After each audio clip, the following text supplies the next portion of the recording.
초록어린이재단에 매달 100만 원을 후원하게 되었습니다. 이 모든 게 구독자, 시청자 여러분 덕분입니다. 구독과 좋아요 감사합니다.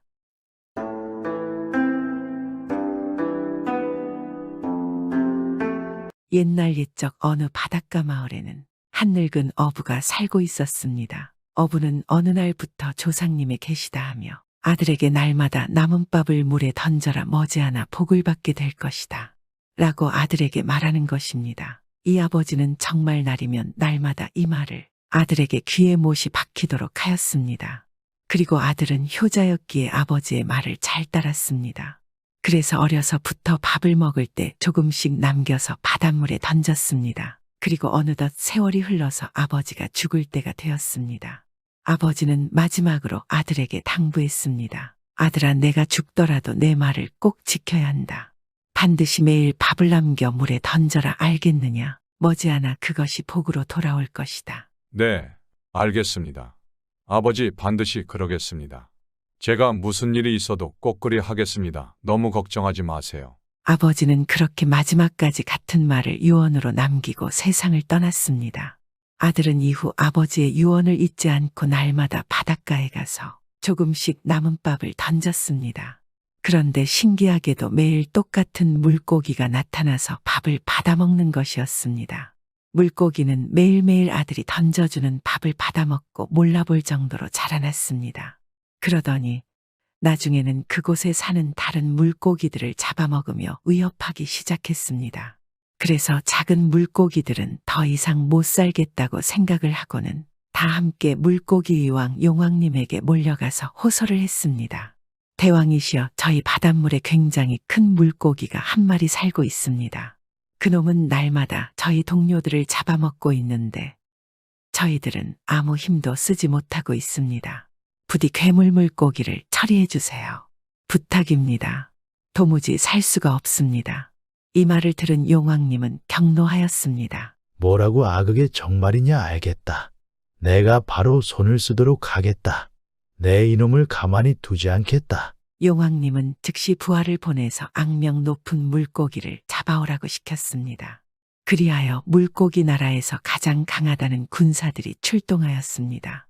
그러나 악명 높은 물고기는 자신을 잡으러 온 군사 물고기들까지 잡아먹고 말았습니다. 그 소식을 들은 용왕님은 몹시 화가 났습니다.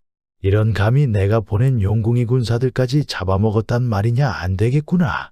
다른 군사들을 더 많이 보내라. 화가 난 용왕님은 또 다른 군사들을 보냈으나 역시 큰 물고기에 밥이 되고 말았습니다.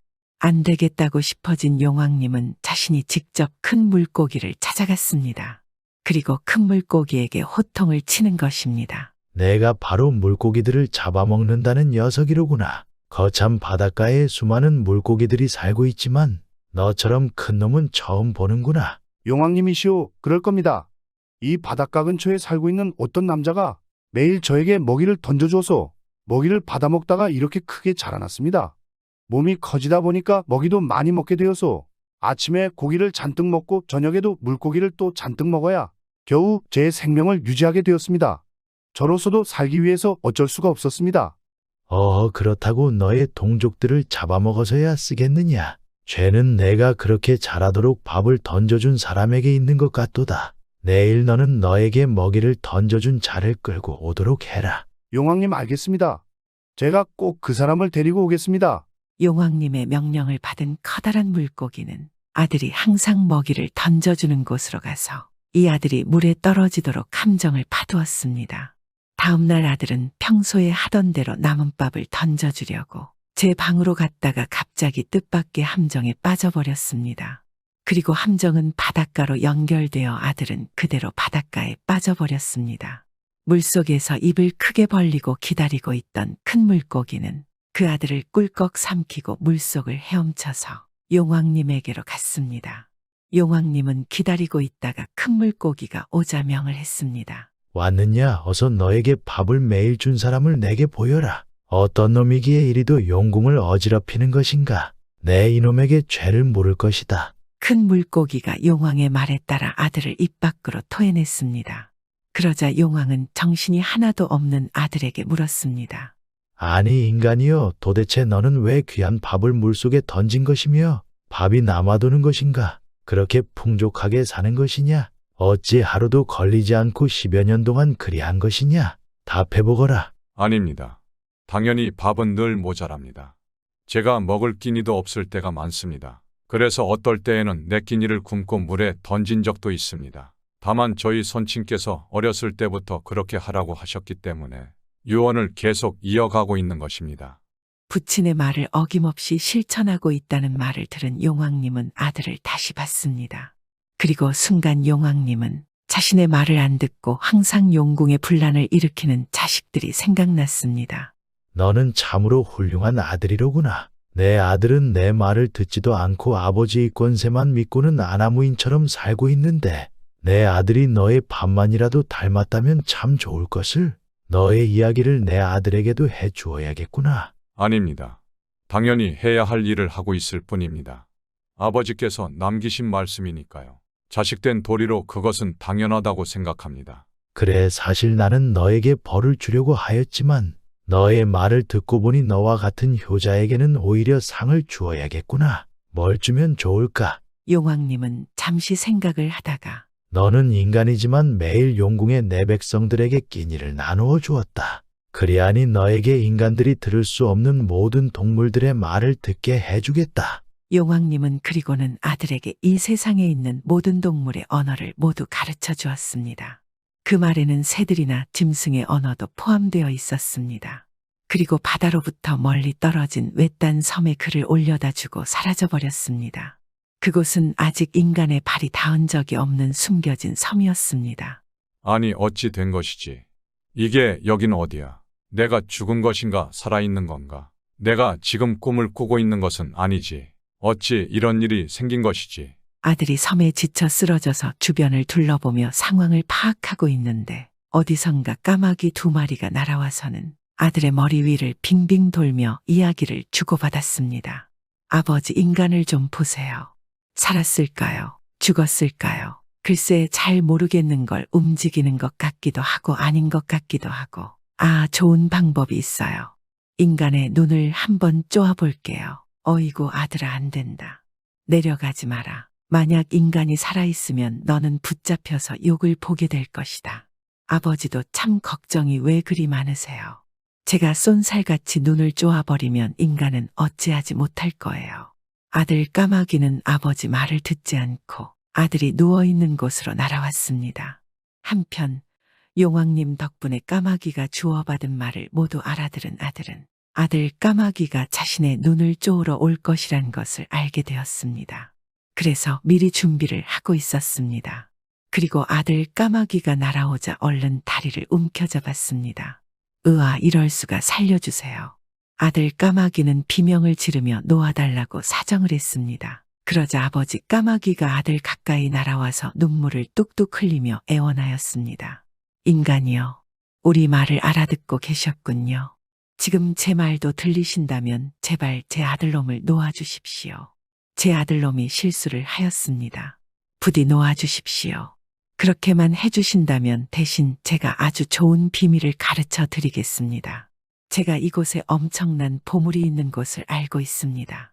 그곳을 알려드리겠습니다. 어서 제 아들을 살려주십시오. 정말 이곳에 엄청난 재물이 있다고. 어디 있는지부터 말해라. 이놈을 풀어주면 도망갈 게 뻔하지 않느냐. 그러면서 아들은 이 아들 까마귀의 다리를 더욱 세게 움켜잡았습니다. 그러자 아들 까마귀가 비명을 질렀습니다. 으아, 아버지 어서요. 어서 말해주세요. 저희대로 있다가 죽을 것 같아요. 아들의 비명을 들은 아버지 까마귀는 다급히 외쳤습니다. 아이고, 알겠습니다. 당장 일어나셔서 지금 누워 계신 곳을 파보십시오. 그러면 아주 많은 보물들이 나올 것입니다. 아들은 한 손으로는 아들 까마귀의 다리를 붙잡고 남은 한 손으로 자신이 누워있던 곳의 땅을 열심히 파보았습니다. 그러자 까마귀의 말대로 정말 많은 보물들이 눈부신 자태를 드러내었습니다. 아들은 아들 까마귀를 놓아주고 까마귀 부자는 황급히 하늘로 높이 날아서 달아나 버렸습니다. 이럴 수가. 아버지의 말씀대로 남은 밥을 매일 조금씩 던졌을 뿐인데 그것이 이렇게 큰 복이 되어 돌아오다니. 아버지의 말이 모두 옳았구나. 아들은 수많은 보물들을 챙겼습니다. 하지만 섬을 어찌 빠져나갈지가 문제였습니다. 아들이 바닷가 근처에서 먼 육지를 바라보며 어찌해야 할지 전전긍긍하고 있는데 그때였습니다. 갑자기 커다란 파도가 한 번 치더니 아들 앞에 그동안 아들이 계속 남은 밥을 주었던 커다란 물고기가 나타났습니다. 용왕님의 명령으로 당신을 육지에까지 다시 데려다 드리겠습니다. 제 등에 올라타시지요. 아니, 그게 정말이냐 고맙구나. 내 여기서 생을 마감할 줄 알았는데 너가 내게 은혜를 베푸는구나. 아들은 그렇게 커다란 물고기의 등에 타서 다시 육지로 그리고 자신의 집으로 돌아갈 수 있었습니다. 물론 많은 보물과 함께 말입니다. 그렇게 아버지의 말을 잊지 않고 늘 꾸준히 실천했던 아들은 결국 덕에 큰 복을 받아 보물을 찾고 부자가 되었으며 그 이후에도 매일 바닷가에 가서 물고기에게 밥을 주며 살았습니다. 그리고 세월이 흘러 저 세상에 갈 때에는 자신의 아들에게 매일 남은 밥을 물고기에게 주라고 유언을 했습니다.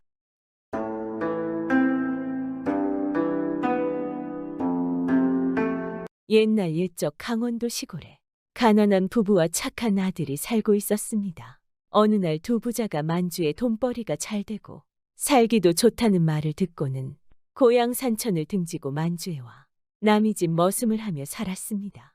아버지는 밤마다 아들인 칠복이를 보고는 칠보가, 우리가 떠나올 때 너의 어머니가 만주에 가서 돈을 벌면 밥이나 한번 실컷 먹어봤으면 했는데 우리 부자가 돈을 빨리 벌어서 너의 어머니 원이나 풀어주자. 그리고 나는 언제나 그 아름다운 금강산 생각이 못 견디게 나는구나. 우리 돈을 벌어가지고 가서 고향의 금강산에서 마음껏 놀아보자. 칠보가, 아버지의 평생 소원은 이것뿐이다. 칠복이는 아버지의 평생 소원을 풀어주기 위해 눈만 뜨면 손발이 놀 새 없이 부지런히 일하였습니다.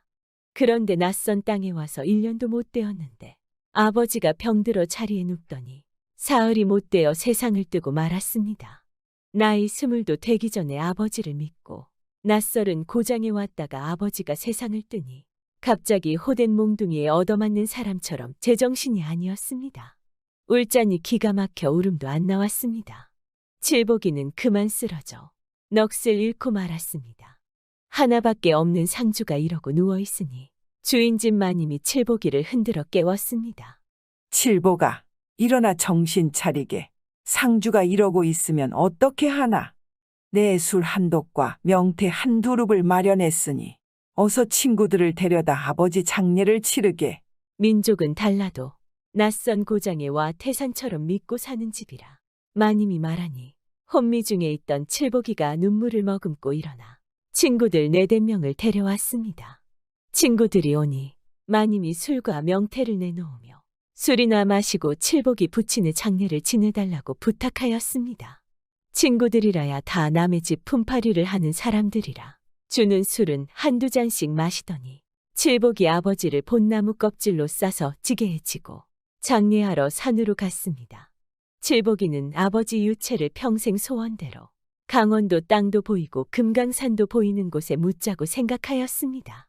살아서 다시 강원도에는 못 가고 살아서 그토록 아름다운 금강산은 다시 구경 못해도 죽어서라도 바라보게 하자는 생각이었습니다. 그런데 산중턱을 넘었는데 목을 빼들고 봐도 강원도 땅도 안 보이고 금강산도 보이지 않았습니다. 평지도 아니요 높은 산으로 죽은 사람을 지고 가자니 여간 힘들지 않았습니다.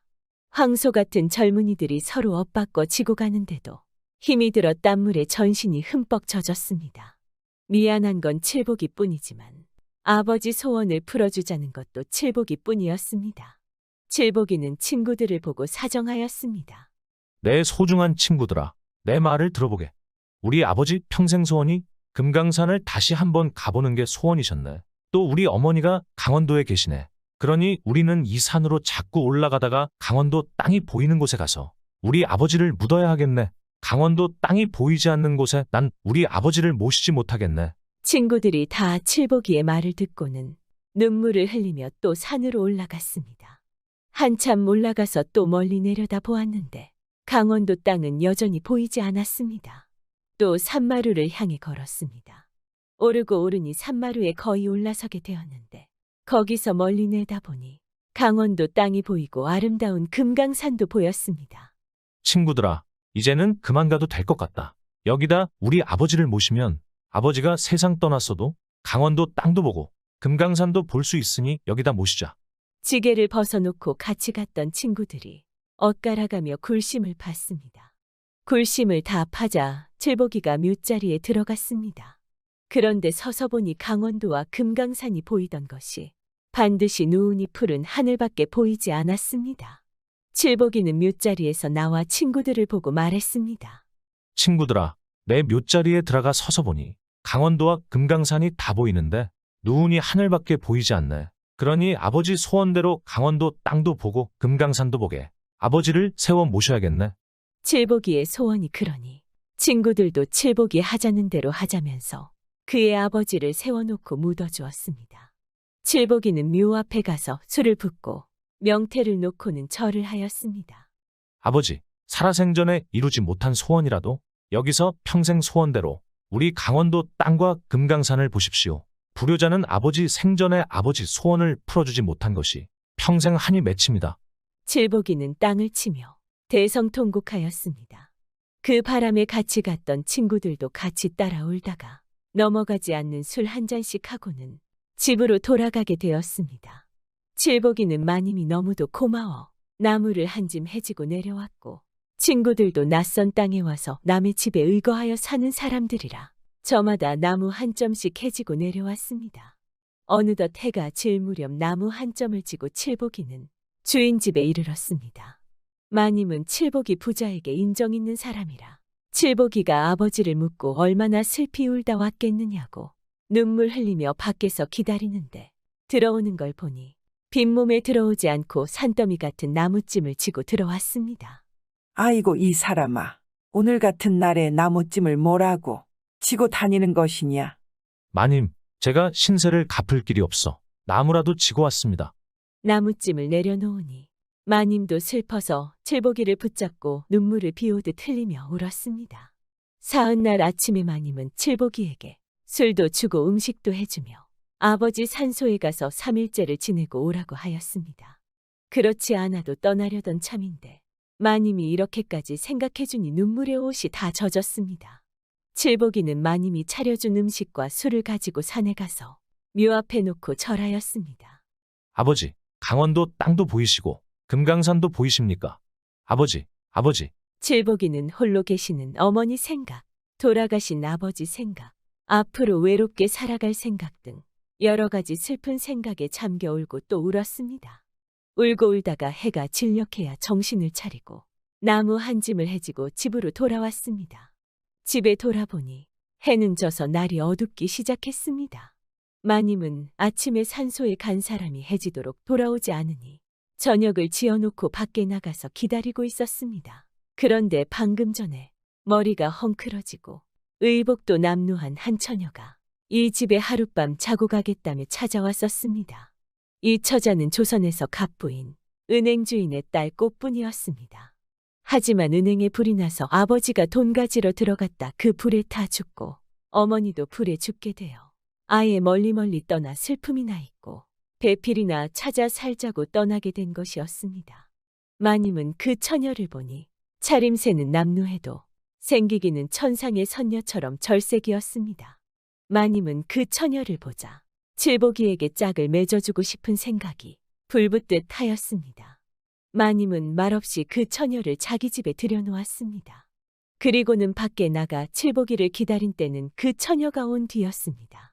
그렇게 밖에 나가 기다리는데 칠보기가 또 나무를 한 짐 잔뜩 지고 들어섰습니다. 아이고 이 사람아, 이런 날에 나무는 왜 해지고 다니는 것이야? 아이고 불쌍도 해라. 아버지 산소에 가서 많이도 울었구나. 칠보가, 너 어서 들어가 세수하고 장가들어라. 오늘 좋은 색시가 찾아왔단다. 마님은 나무찜도 벗겨주고 옷에 먼지도 털어주면서 야단이었습니다. 집에 들어가니 마님이 세숫물까지 다 떠놓았습니다. 세수를 하니 바로 깨끗한 옷을 내놓으며 빨리 갈아입고 방에 들어가 선을 보라고 하였습니다. 마님은 꽃분이가 조선에서도 갑부인 은행 주인의 딸이라는 것도 모르고 올 때 갈 데 없이 떠돌아다니는 처녀인 줄만 알고 당장 혼례하자고 서둘렀습니다. 칠복이는 마님의 보살핌을 많이 받은 사람이라 아무것도 모르고 시키는 대로 방에 들어갔습니다. 방에 들어가 보니 머리가 다 헝클어지고 다 떨어진 옷을 입은 꽃분이가 앉아 있었습니다. 칠복이는 혼자 앉아 있는 꽃분이의 곁에 오래 있기도 거북해서 별로 자세히 보지도 않고 바로 일어나 나와 버렸습니다. 마님은 그가 방에서 나오자 물었습니다. 그래, 그 처녀를 보니 어떠하냐? 마음에 드느냐? 마님, 자세히 보지도 않았습니다. 뭐 이러고 저러고 할 게 있느냐? 내 오늘 저녁에 술이나 내놓고 명태나 내놓을 테니 친구들을 데려다 잔치술이나 먹여라. 칠복이는 그 말을 듣자 그저 멍하니 앉아만 있었습니다. 그러나 마님이 자기가 나서 칠복이 친구들을 불러다 놓고 술상까지 차려 내놓았습니다. 야, 이거는 칠복이가 아버지 소원 풀어주니 하늘이 내려다보고 내게 색시를 보냈구나. 이 녀석아, 내가 장가를 가니 내가 장가드는 것 같이 좋구나. 야, 신랑 술 한 잔 받아 먹어보자. 하며 친구들은 각자 자기 소리를 내고는 마님이 내놓은 술을 다 마셨습니다. 마님은 술이 동이 나자 모두들 일찍이 돌아가 자라면서 친구들은 다 돌려보냈습니다. 칠복이는 친구들이 다 가고 나서 방에 들어가니 꽃분이는 아랫목에 누워 정신없이 자고 있었습니다. 칠복이는 방에 들어가 앉았습니다. 꽃분이가 누워 자는 걸 보고는 짚을 가져다 새끼를 꼬기 시작하였습니다. 새끼를 꼬고 꼬다 꽃분이를 내려다보니 다리를 딱 꼬부리며 자고 있었습니다. 너도 참 불쌍하구나. 얼마나 추우면 다리도 못 펴고 자고 있을까. 칠복이는 아버지 살아생전에 두 부자가 함께 덮던 헌 이불밖에 없었습니다. 그 헌 이불이라도 덮으면 다리라도 편히 펴고 잘 것이라 생각한 칠복이는 그 이불을 꽃분이에게 살며시 덮어주었습니다. 칠복이는 새끼 꼬던 것을 걷어치우고 옷을 입은 채로 아무것도 덮지 않고 윗목에 누웠습니다. 자리에 누우니 세상 뜻인 아버지 생각, 홀로 계신 어머니 생각에 그저 슬픈 마음뿐이지 다른 생각은 하나도 나지 않았습니다. 그런데 모진 게 잠이라고 이럭저럭 여러 가지 생각을 하다 그만 깜빡 잠이 들었습니다. 칠복아, 너 왜 그러고 있느냐? 너 저 처녀와 100년을 기약하고 조가삼간이라도 제 집을 잡고 어머니 데려다 함께 살면 이 아버지는 저승에서도 얼마나 기쁘겠느냐? 나는 죽어서라도 너 때문에 매일 강원도 땅과 금강산을 보는데 내가 저 처녀와 부부되면 내 다른 원이 없겠다. 어서 정신을 차려라. 아버지, 아버지. 아버지를 부르며 깨고 보니 꿈이었습니다. 그런데 밤이 어느 때나 되었는지 모르는데 아버지 하는 모진 소리에 꽃분이가 그만 잠에서 깨어났습니다. 잠에서 깨고 보니 헌 이불이라도 누가 자기에게 덮어주었고 윗목을 보니 칠복이가 앉아 있었습니다. 더는 그 이불을 덮고 누워있을 수 없었습니다.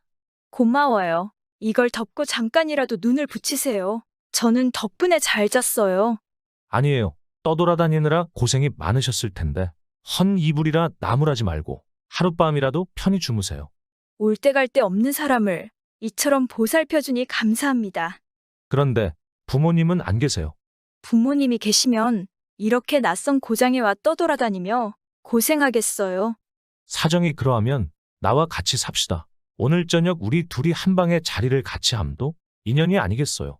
그렇지 않아도 마님이 우리 둘이 잔치를 했다고 친구들을 불러서 술까지 대접했어요. 그럼 이 몸을 당신에게 맡기겠습니다. 낭자, 잔치는 먼저 했으나 우리 둘의 언약은 이 시각이니 동시에 마주서 절이나 해야 혼례가 아니겠어요. 신랑 신부가 동시에 마주서서 절을 하니 말과 같이 부부가 되었는데 세상에 이런 잔치가 다시 없었습니다.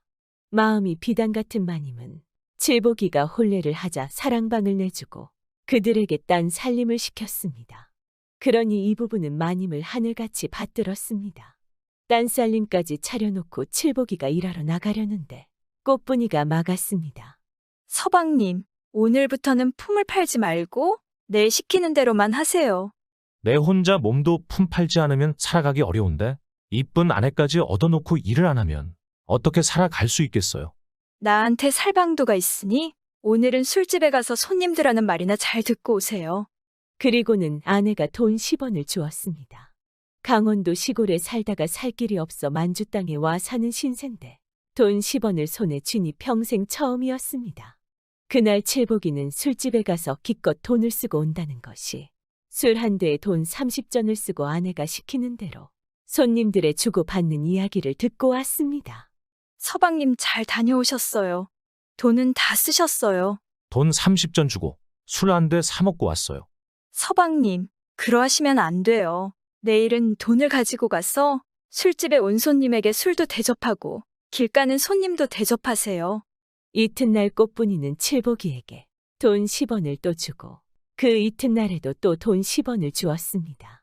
하지만 칠복이는 술집에 사흘 다녀와도 돈 10원도 쓰지 못하였습니다. 이러니 꽃분이는 또 돈을 내주며 남편을 술집에 보냈습니다. 여보세요, 서방님. 오늘은 그 술집에 가지 말고 손님이 많은 다른 술집에 가세요. 거기 가면 점잖은 손님들이 찾아올 터이니 집 팔고 땅 팔겠다는 이야기가 있나 듣고 오세요. 칠복이는 꽃분이가 시켜주는 대로 큰 술집에 찾아갔습니다. 술집에 들어가 앉아서 술을 먹느라니 정말 점잖은 손님들이 와서 술을 마시며 집 팔고 사는 이야기를 하였습니다. 아무 곳에 사는 부자가 이사를 가는데 집은 99간이고 땅은 360쌍이나 되는데 팔고 가자니 이 고장에는 그렇게 많은 돈을 내놓을 사람이 없어. 오늘까지 가지 못하고 있다는구만. 그야 그럴 테지. 그런 부자는 다 하늘이 내려다보는 부자인데 어느 누가 돈이 있어 그 집 땅을 산다는 말이오. 칠복이는 그날 저녁에 집에 와 낮에 술집에서 들은 이야기를 세세히 꽃분이에게 말하였습니다. 꽃분이는 좋아하면서 내일은 술집 주인을 대접하고 여차여차하라며 돈 20원을 주었습니다. 칠복이는 이튿날 술집 주인에게 돈 20원을 내놓으며 부잣집 가산을 사겠는데 소개를 해달라고 하였습니다. 그러니 두말 없이 대답하였습니다. 그 이튿날 칠복이는 꽃분이가 주는 돈 100원을 가지고 술집 주인을 앞세워 부자네 집에 찾아갔습니다. 부자는 벌써 집 문서와 땅 문서를 해놓고 값이 얼마라는 것까지 다 정해놓았습니다. 소개자까지 데리고 갔으니 흥정도 바로 되었습니다. 이리하여 칠복이는 아내가 부탁한 대로 돈 50원을 계약금으로 내놓고 그 후 주인과 함께 술을 마셨습니다. 이렇게 되어 칠복이는 꽃분이를 데리고 부잣집에 이사하게 되었습니다. 칠복이는 꿈이냐 생시냐 하는데 그제야 꽃분이가 자기의 내력을 칠복이에게 말하였습니다. 칠복이는 그 말을 듣고 아내가 어찌나 고마운지 이사간 첫날 밤에 아내에게 무릎이 벗어지도록 절을 하였습니다. 그 후 이들 부부는 강원도에 계시는 어머니도 모셔오고 마음씨 비단 같은 마님도 모셔다 하늘같이 받들어 모시고 부부 사이에 금술이 좋아 떡두꺼비 같은 아들과 옷 같은 딸도 낳으며 잘 살았습니다. 아버지에 대한 칠복이의 효심이 하늘도 감동한 것이 아닐까요?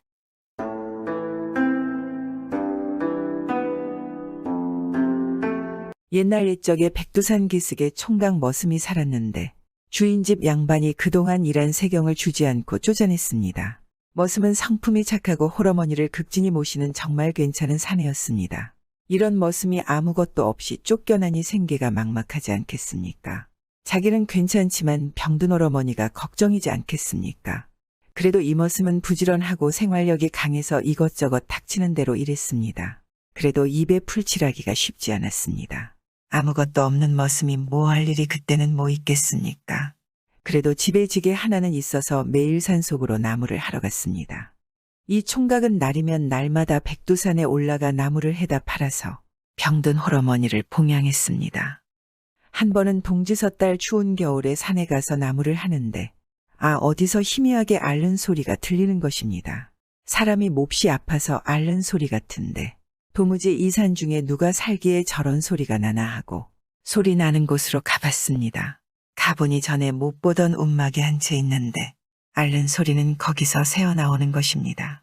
이 머슴이 백두산에 나무하러 다닌 지 10년이 넘었는데 이곳에 이런 움막이 있는 것은 처음 본단 말입니다. 이상하게 생각하고 움막에 들어가 보니 방 안에 과부 하나가 누워있더란 말입니다. 그런데 금방이라도 숨이 넘어갈 듯이 갸르릉거리며 앓고 있는 것입니다. 과부를 잡고 흔들어 깨워도 정신이 없기에 제가 해온 나무로 방에 불을 덮겠대고 자신이 먹으려고 가져온 옥수수와 감자로 죽을 써서 먹였습니다. 온 정성을 다해 간호를 했더니 잠시 뒤에 과부가 깨어나는 것입니다. 그런데 기운이 없어 말은 못하고 눈물만 주르르 흘리고 있었습니다. 그래서 머슴이 이렇게 된 자초지정을 과부에게 물어봤습니다. 아주머니 어떻게 위험한 산중에서 혼자 계신 겁니까? 그것도 성치 않는 몸으로 다른 식구들은 어디가 있습니까? 그러니깐 과부가 한숨만 푹푹 쉬며 자초지정을 설명하는 것입니다. 내 본래 산 아랫마을에서 살았는데 일찍 남편을 여의고 아들 셋을 두었는데 나이가 들도 몸도 성치 않으니 아들들이 이곳에 움막을 짓고 나 혼자 남겨놓고 다들 마을로 내려갔습니다. 듣고 보니 이호자한테는 정말 이해할 수 없지 않겠습니까?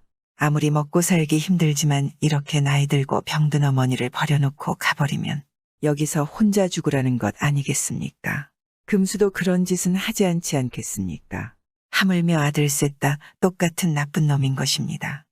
그걸 보니 하도 가엾어서 그 다음 날부터 날마다 움막에 와서 노인을 정성껏 보살펴줬습니다. 집에서 쑤어온 미음도 떠먹이고 대소변 수발도 들어주고 이렇게 잘 간호해줬더니 며칠 뒤에는 아주 맑은 정신으로 돌아왔습니다. 과부가 머슴의 손을 부여잡고 고맙다고 하지 않겠습니까? 의지할 곳 없는 몸이 산중에서 뜻하지 않게 병이 들어 죽는 줄 알았더니 젊은이 덕택에 다시 살아났습니다. 정말 고맙습니다. 아무도 모른 채 비명행사 할 뻔했습니다. 하고 참 고마워하더니 지필목을 꺼내 들고 그림 한 폭을 그려주는 것입니다. 과부가 손끝에서 붓이 펄펄 나는 듯 하더니 푸른 소나무에 흰 두루미가 한 마리 앉아 있고 바위 밑에 맑은 샘물이 솟아나는 그림 한 폭이 금세 그려져 나오는 것입니다. 정말 며칠 전에 시름시름 앓던 노인네라고는 믿기지 않는 것입니다. 가진 것이라고는 그림 그리는 재주뿐이라 이것으로 보답하려 하니 사양 말게나. 그래서 그림 한 폭을 얻어가지고 집에 돌아왔습니다. 이튿날 머슴이 그림을 품에 넣고 도산에 나무를 하러 갔습니다.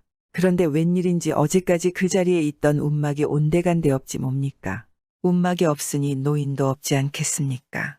과부가 걱정돼서 자신이 잘못 온 것이라 생각하고 이산저산 뒤졌지만 과부가 보이지 않았습니다. 그것 참 이상한 일도 다 있다 하면서 나무를 했습니다. 나무를 한 짐에서 산을 내려오는데 목이 몹시 마르는 것입니다. 근처에 샘물도 없고 해서 그냥 앉아서 쉬는데 심심풀이로 품속에 넣어뒀던 그림을 꺼내보았습니다. 그림 속 경치가 어찌나 좋은지 한참 넋을 잃고 바라보다가 문득 그림 속에서 솟아나는 맑은 물이 참 시원해 보여서 손으로 한번 쓰다듬어 보았습니다. 그랬더니 이게 웬일입니까? 그림 속의 소나무에서 학이 날갯짓을 하더니 샘물 그림에서 정말로 맑은 물이 쪼르르 흐르지 뭡니까?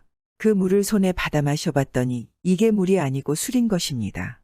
맛도 향기도 그윽한 술인데 한 모금 마시자마자 정신이 맑아지면서 온몸의 기운이 솟아오르는 것입니다. 그 과부가 산신령이었던 모양입니다. 머슴을 시험하기 위해 과부로 변한 채로 그렇게 있었던 것입니다. 그러면 그림에서 나오는 술은 불로장생한다는 신선주일 테니 총각은 보물을 얻어도 아주 큰 보물을 얻었습니다. 총각은 집에 돌아와 그림에서 나온 술로 병든 홀어머니를 고치고 기력도 살렸습니다. 시름시름 하던 어머니는 원기가 충천해서 젊을 때처럼 건강해졌습니다. 머슴이 이 좋은 술을 혼자만 먹는 게 아니었습니다. 이웃 사람들한테도 달라는 대로 술을 내어줬습니다. 술을 마신 사람들은 모두 병이 낫고 기운이 솟아나니 이 소문이 금세 멀리까지 퍼지지 않겠습니까? 소문을 들은 사람들이 구름같이 몰려와 술을 얻고 돈을 놓고 가서 가난하던 머슴은 부자가 되어 잘 살게 됐습니다. 그런데 이런 일에는 반드시 못된 사람이 끼어들게 마련이지 않겠습니까? 고을원이 소문을 듣고 그림이 탐나서 사람을 보내 머슴을 관하로 불러들였습니다. 듣자 하니 내가 신묘한 그림을 가지고 있다던데 그런 귀한 것을 관에 바칠 생각은 없느냐? 나라에서 얻은 신묘한 것들은 모두 나라 것이다. 그 원이 정말 신묘한 그림을 나라에 바칠까요? 자신의 사리사욕을 챙기려고 달라는 것 아니겠습니까? 원이 바라는 대로 그림을 바치기만 하면 무사할 줄 알지만 그렇다고 제 것을 무작정 빼앗기고 싶지는 않단 말입니다. 그래서 딱 부러지게 거절을 했습니다. 눈독을 들인 원이 그런다고 순순히 물러설까요? 구시라치들을 부추겨 송사를 걸게 해놓고 며칠 뒤에 다시 총각을 잡아들이는 것입니다. 내 이놈 그런 줄 몰랐더니 요사스러운 물건으로 백성들을 현혹시켜 돈을 벌었겠다. 여기 내 술을 먹고 병이 난 증인이 있으니 딴소리 말렸다. 관에서 벼르면 되는 일도 안 되고 안 되는 일도 되는 법이니 어쩔 수가 있겠습니까? 머슴은 억울하게 감옥에 갇히고 그림은 원에게 빼앗기고 말았습니다. 그런데 그때 갑자기 백발로인 한 사람이 나는 듯이 관아에 들어오더니 호통을 치는 것입니다. 명색 관장이라는 자가 어찌 이리 음흉한고, 이러니 백성들이 호랑이를 두려워 안고 산속으로 몸을 숨기지 않느냐? 너 같은 썩은 벼슬아치가 호랑이보다 더 피하고 싶은 게야. 하고 원을 크게 나무라자 원과 함께 머슴을 가둔 벼슬아치들이 닭이 되어버리는 것입니다. 이 닭들은 자기가 언제 사람이었나 싶을 정도로 땅에 있는 벌레만 잡고 있는 것입니다. 그러고는 원이 들고 있던 그림을 낚아채어 소나무 위에 앉은 학을 한번 문지르니 갑자기 학이 날갯짓을 하며 그림 속에서 튀어나오는 것입니다. 노인이 머슴을 데리고 학의 등에 오르자 학이 크게 울며 높이 날아올라 어느덧 구름 속으로 사라지는 겁니다. 머슴은 그 후로도 백두산 기슭에는 흰 학을 타고 가끔 구름 사이로 나타난다고 하는 말이 있습니다. 아마 백두산 산신령이 되어 있지 않을까요? 요즘 우리들도 비록 가난하고 지금 형편이 어렵지만 부모님 잘 공양하고 자신보다 어려운 이웃에게 측은지심을 베푼다면 언젠가는 이런 신기한 그림을 받지 않겠습니까? 구독은 공짜입니다.